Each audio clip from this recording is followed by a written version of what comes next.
नमस्कार। दिन भर की बड़ी खबरों में आपका स्वागत है और मैं हूं आपके साथ वैशाली। आइए शुरुआत करते हैं आज की खास खबरों की, लेकिन उससे पहले नजर डालते हैं आज की सुर्खियों पर। उत्तर प्रदेश में लोगों को अब इलेक्ट्रिकल व्हीकल चार्ज करने के लिए ज्यादा दिक्कत उठानी नहीं पड़ेगी। ईवी गाड़ियों की संख्या को ध्यान में रखते हुए अब तेल कंपनियां ही इलेक्ट्रिक चार्जिंग की सुविधा देने जा रही हैं।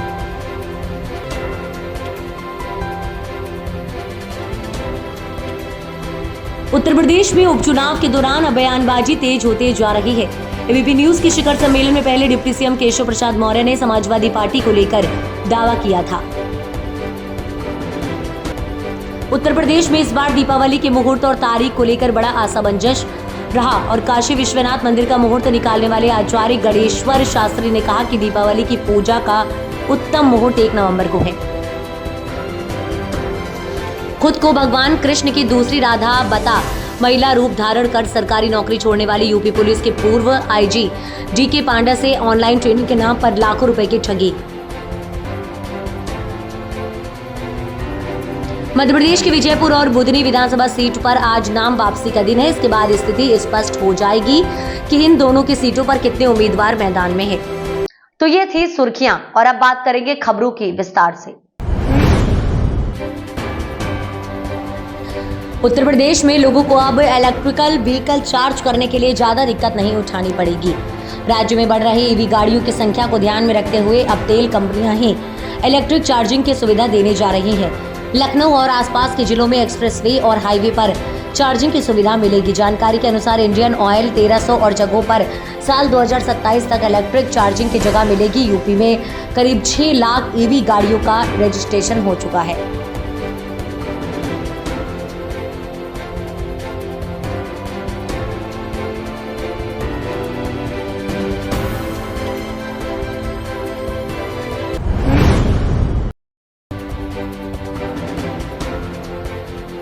उत्तर प्रदेश में उपचुनाव के दौरान अब बयानबाजी तेज होते जा रही है। एबीपी न्यूज के शिखर सम्मेलन में पहले डिप्टी सीएम केशव प्रसाद मौर्य ने समाजवादी पार्टी को लेकर दावा किया था। अब केशव प्रसाद मौर्य के बाद यूपी बीजेपी के चीफ भूपेंद्र चौधरी ने बड़ा दावा किया है। उन्होंने ये बयान मुरादाबाद में एक कार्यक्रम के दौरान दिया है। भूपेंद्र चौधरी ने कहा कि अगले 30 सालों तक यूपी में बीजेपी का शासन चलेगा। सपा या किसी अन्य दल के लिए कोई जगह नहीं है। कुदरती उपचुनाव में हमें अल्पसंख्यक और बहुसंख्यक सभी समाज का साथ मिल रहा है। विपक्ष को जनता नकार चुकी है। हम सभी 9 सीटों पर जीत हासिल करेंगे। हालांकि इससे पहले केशव प्रसाद मौर्य ने भी ऐसा ही एक बयान दिया था।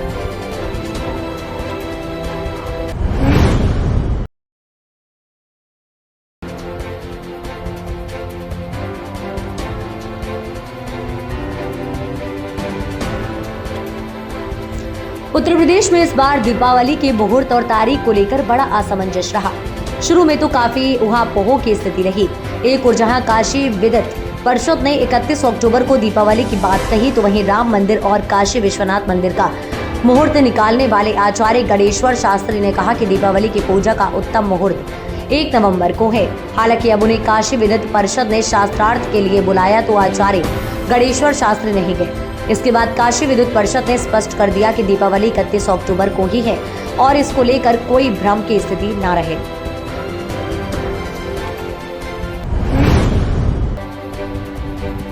खुद को भगवान कृष्ण की दूसरी राधा बता महिला रूप धारण कर सरकारी नौकरी छोड़ने वाले यूपी पुलिस के पूर्व आईजी डीके पांडा ने ऑनलाइन ट्रेनिंग के नाम पर लाखों रुपए की ठगी की कोशिश किए जाने का चौंकाने वाला मामला सामने आया है। अकाउंट में ऑनलाइन 8 लाख रुपए ट्रांसफर नहीं किए जाने पर उनके साथ गाली गलौज की गई और उनके डॉक्यूमेंट्स व पैसों को टेलर फंडिंग में लगाने की धमकी दी गई। ये धमकी विदेश से की गई है, व्हाट्सएप कॉल के जरिए दी गई है। डीके पांडा ने इस मामले में पुलिस में शिकायत दर्ज करा दी है। प्रयागराज पुलिस ने केस दर्ज करने के बाद इस मामले में अपनी जांच शुरू कर दी है।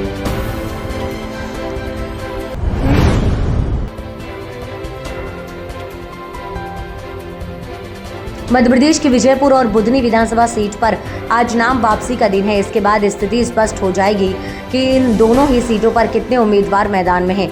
दोनों ही विधानसभा सीटों पर 40 दावेदारों ने चुनाव लड़ने की इच्छा जताते हुए नामांकन जमा किए हैं। मुख्य निर्वाचन पदाधिकारी सुखबीर सिंह के अनुसार विजयपुर व बुधनी विधानसभा पर 28 अक्टूबर से नाम निर्देश पत्र जमा किए जा रहे हैं। 25 अक्टूबर को नाम निर्देशन पत्र जमा करने का अंतिम दिन था। 18 अक्टूबर से 25 अक्टूबर तक दोनों ही विधानसभा क्षेत्रों में 40 अभ्यर्थियों ने 50 नाम निर्देश पत्र जमा किए हैं।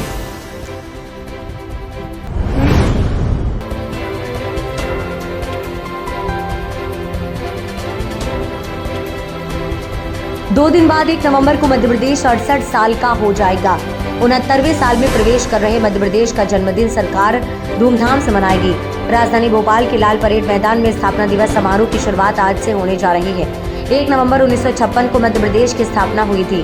अब तक 32 मुख्यमंत्रियों का कार्यकाल रहा, जिसमें 18 जनप्रतिनिधि मुख्यमंत्री रहे। अब 19वें मुख्यमंत्री डॉक्टर मोहन यादव के नेतृत्व में मध्य प्रदेश का स्थापना दिवस मनाया जाएगा।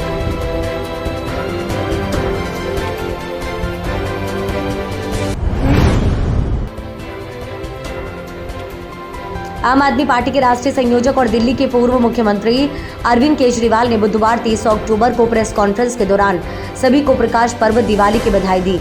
इस मौके पर उन्होंने प्रधानमंत्री नरेंद्र मोदी से अपील की है कि वे दिल्ली के हेल्थ मॉडल को पूरे देश में लागू करें। आप प्रमुख अरविंद केजरीवाल ने आयुष्मान योजना को लेकर पूछे गए एक सवाल के जवाब में कहा कि मेरा नहीं, CAG का कहना है कि इस योजना में बहुत सारे घोटाले हैं। आयुष्मान योजना में अस्पताल में भर्ती होने के बाद मरीजों को 5 लाख रुपए तक का इलाज फ्री मिलता है, जबकि दिल्ली सरकार की हेल्थ स्कीम के तहत सारा इलाज फ्री है। आयुष्मान योजना, मैं नहीं कह रहा, CAG का कहना है कि आयुष्मान योजना में बहुत सारे घोटाले हैं।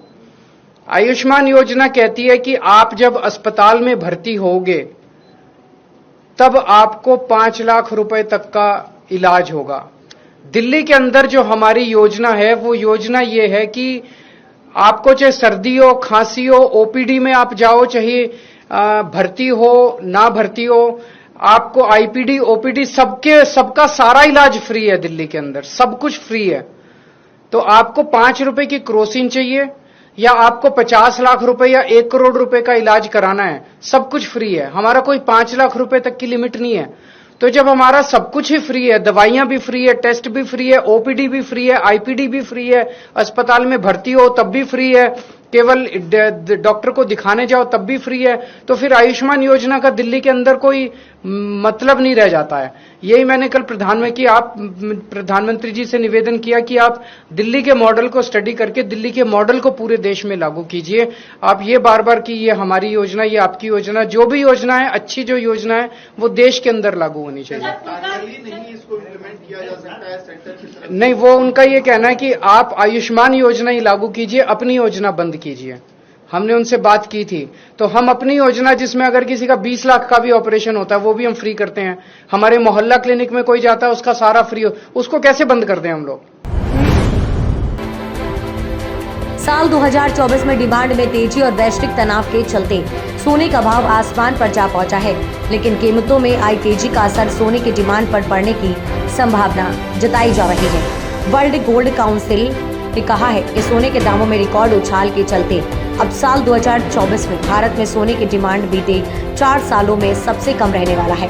सोने की कीमतों में आई तेज उछाल के कारण इस फेस्टिवल सीजन में डिमांड में कमी देखने को मिल सकती है। वॉल्यूम के लिहाज से इस त्योहारी सीजन में सोने की डिमांड कम रहेगी।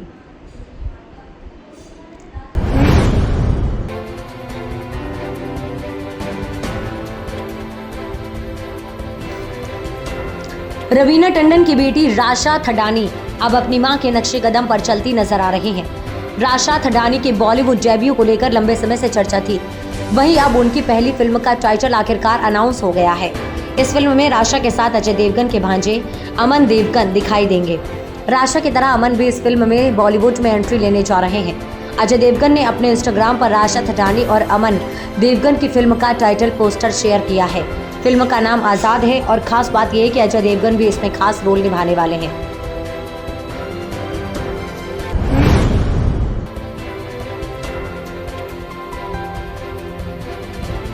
इंडियन प्रीमियर लीग का 18वां सीजन IPL 2024 रोमांच से भरपूर रहने वाला है, क्योंकि मेगा ऑक्शन के बाद कई टीमों की दशा बदलती हुई नजर आ रही है।